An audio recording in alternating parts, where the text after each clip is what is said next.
I'm often asked by young drivers or the parents of young drivers, what is the one thing that they need to do that's going to help them get their way to the top? And I think what they're looking for, unfortunately, is some magic, the silver bullet. I think what they're looking for is that one thing, that one driving technique that's going to make them faster, or something that's going to land on the big sponsor or get them noticed by the big team that's going to get them all the way to the top. And unfortunately, that's not what it's going to take. Really what you need to do is step back and look at your driver development. Hey, you were born with a certain amount of talent. We're all born with that talent, some amount of it. But it's what you do with that talent that makes a difference. If you look at drivers like Michael Schumacher and Sebastian Vettel, they were born with talent, yes, undoubtedly, but it's what they've done with it, and specifically how deliberately they've worked on becoming better and using that talent.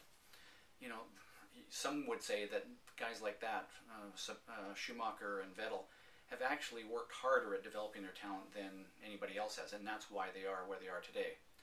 So you need to step back and really take a look at how you go about developing your talent. Obviously having a coach overseeing the way you do it, that's really what you got to do. And I use the analogy all the time of, if football teams practice the way most race drivers do, what they would do is they'd show up for a practice and they just go out and play a game. But that's not what they do. What they do is they break the game down into specific drills, passing, blocking, whatever it is, and they break it down. They practice those specific skills until they get really, really good at those, and then they bring them together in a scrimmage and practice that as a whole, and then they go and play a game. Race drivers need to take the same approach. They need to break the act of driving down into specific little discrete skills and practice certain things, like on the track on a practice day, practicing how you brake, how you release the brakes, where you look on the track, specifically how you feel what the car is doing and how it moves around. So you really become sensitive to how the car is reacting, and then therefore you practice communicating that to your team.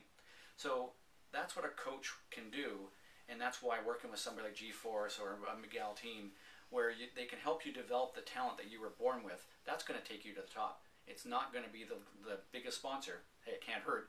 But what's really going to help you is focusing on developing the talent that you were born with.